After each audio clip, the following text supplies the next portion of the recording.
Астрахань – центр Нижнего Поволжья и Прикаспия, родина самых популярных арбузов в стране. Но пока еще не их сезон, а время рыбы. На удочке у Рустама Минниханова и Сергея Морозова жерех и сазан. Кстати, рыбная продукция – один из пунктов товарооборота между регионами. Внимание.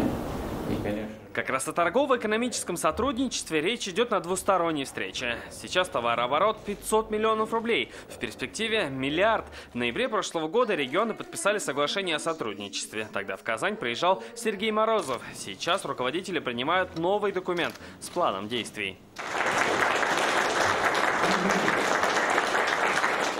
Я считаю, что на 2 года очень серьезные задачи поставлены по всем направлениям.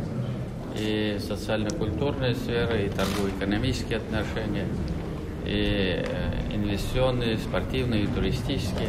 Уже запущено прямое авиасообщение между Казанью и Астраханью. Сотрудничать будут и в сфере цифровизации. В области может появиться центр по ремонту грузовиков КАМАЗ. Татарстан – это республика, в которой самые смелые замыслы реализуются, самые амбициозные, смелые, креативные.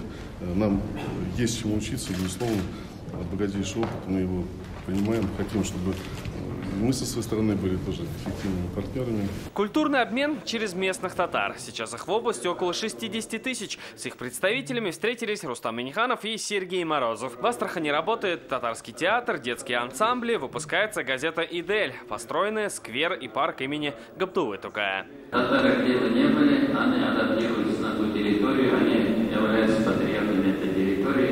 И мы это видим по нашим коллегам, которые здесь живут, работают, созидают. Работать и созидать будут и регионы. Первые результаты должны появиться уже в течение этого года.